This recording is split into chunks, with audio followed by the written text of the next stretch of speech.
saying people shouldn't panic about the run game after Saturdays. No. You know, I was really flattered, to tell you the truth. When you load the box like that and you send that many pressures, I mean, we've done something. We're doing something that's making people take notice. And most defensive coordinators, hell or high water, they will not let you beat them, running the ball. It's a demoralizing, feeling to be beat up front and run the game. So most people say if you're going to beat us in the pass game. And like I told my backs, I said, look, don't look at the numbers on the board. Look at what they did to take this away and take that in pride and heart because, our offensive line are blocking like madmen up front for us, and we're taking holes and, making them to big gains. So, take that to heart. Feel good about that. And, hey, when a team come in and say we want to stop the run, that means you're doing something. So the run game, I'm not worried about it. You spread the carries around. No one had more than 10. Was that just to try to see if anyone had a different take on it and could do something, or was No, that was just something Coach Harbaugh came up with, and he just said wanted to keep the guys rolling, keep them fresh. So, no more than that. Were there things that you saw that maybe we couldn't notice in terms of what they did? Were any of the backs do things stand out? I mean, I guess Davion breaking the tackles was significant. But. I mean, each guy kind of, Chris is quick. He did in there, made a couple of moves. Been able to use his ability, in terms of quickness, make some guys miss, create some separation. Ties, he got in there, leaned on some people and pushed the pile. But one thing in particular that separated them, no, not really. It was just a game that we just needed to get the tough yards, There was going to be some creases in there where if it was 3, it's going to be a tough 3. The old 3 yards in a cloud of dust, and that's basically what it was. Well, a cloud of rubber, rather, matter of fact, but that's what it was. What do you say to the rest of the room when you put the tape on of Davion?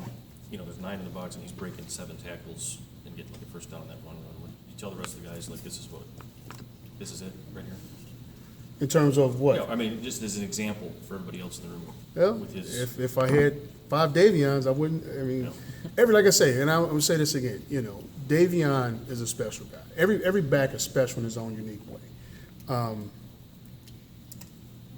Those 2 runs, the 2 runs that Davion had were incredible. I mean, can't take anything away from it. This guy, breaks 2 or 3 tackles, stiff arms a guy, spin out of it, and he goes. But it would be very unfair for me to go back and say, Chris, see this is what you should do.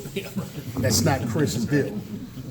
Chris can do some things that I look at Chris and say, well, damn, Davion. No, it's unfair, So you look, and I tell him, this is the way I tell him. I love each and every one of you the way you are and where you are. And that's how I coach them. So I coach each guy individually. I can't coach them all like one. So, but you do say, hey, that's the effort and the intensity you want. You look at it that way. Never give up on the play. Continue to play, feet movement, and all those things. But to go in there, then, next week you have Chris running there trying to run everybody over and like, what the hell is going on? And then I'll say, it's your fault.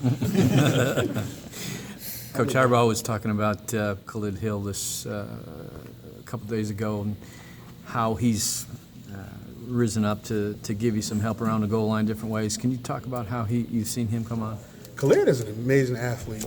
For a big guy, he's really quick, has some suddenness to him, ball skills. I mean, whether catching the ball or running it.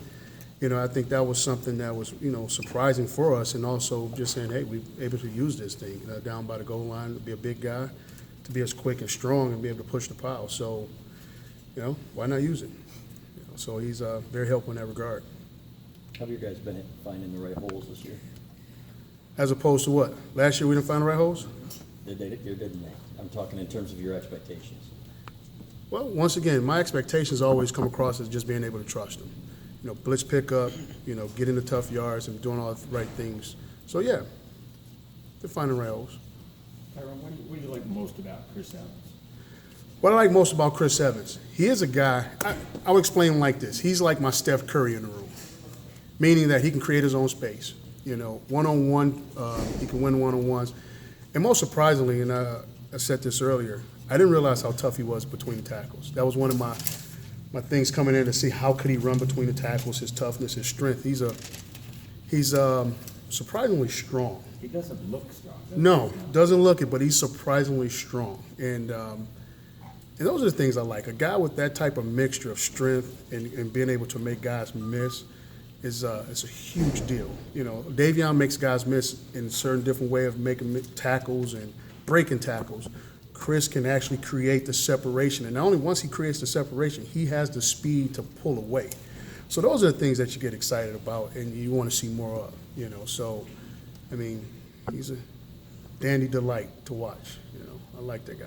He said he talked to you in the offseason about being a hurdler, and you guys kind of bonded over that a little bit. He was impressed, you know, that he didn't know that about you. Is there something to that, I mean, in terms of what his flexibility is or something that translates? I don't know, because damn it, I was a hurdler and I damn sure didn't have that. I mean, so, I mean, it was just some of the things you talk about just in hurdling and, you know, how to approach a hurdle, how to attack the hurdle. And there's one thing that I always talk about in running the ball when seeing the defender is one more step. And we just use the analogy of, you know, when you attack a hurdle, when you approach a hurdle, you know, you can't, as you're running a hurdle, as the speed gets, you get faster in a hurdle, you don't want to crowd the hurdle and pull off. You want to attack the hurdle.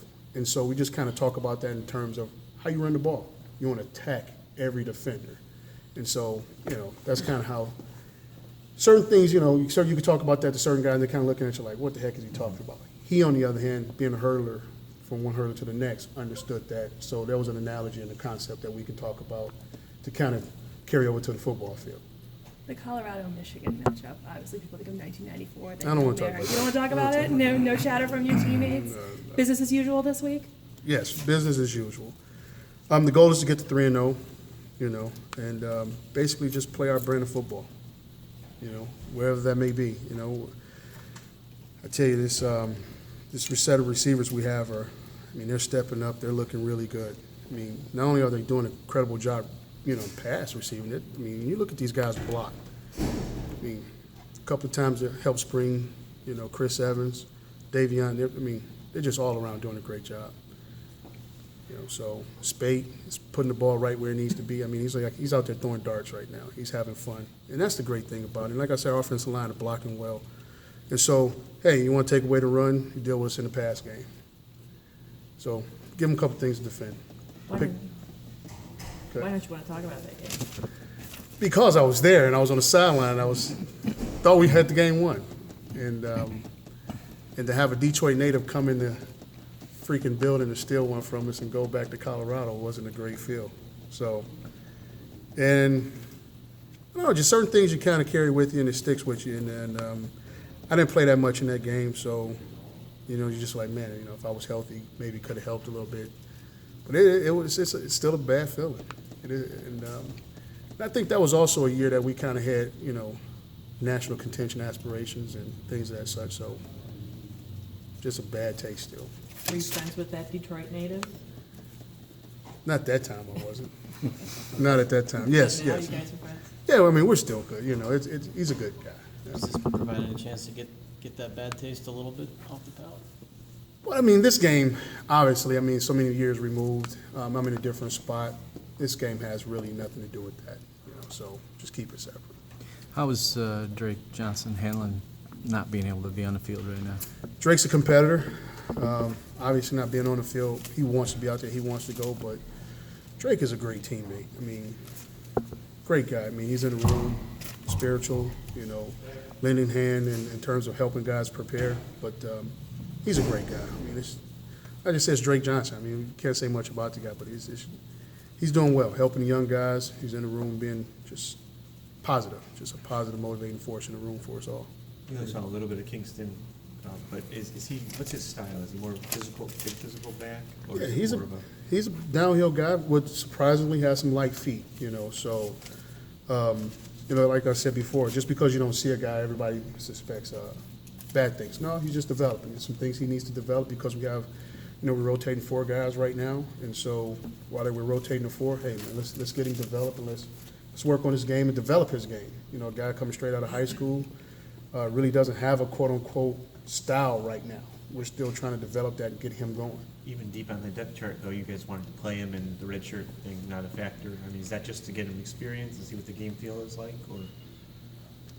Well, I mean, it's a little bit of everything, you know, all of that. You want to get him going, get him playing, get him some games, game time experience.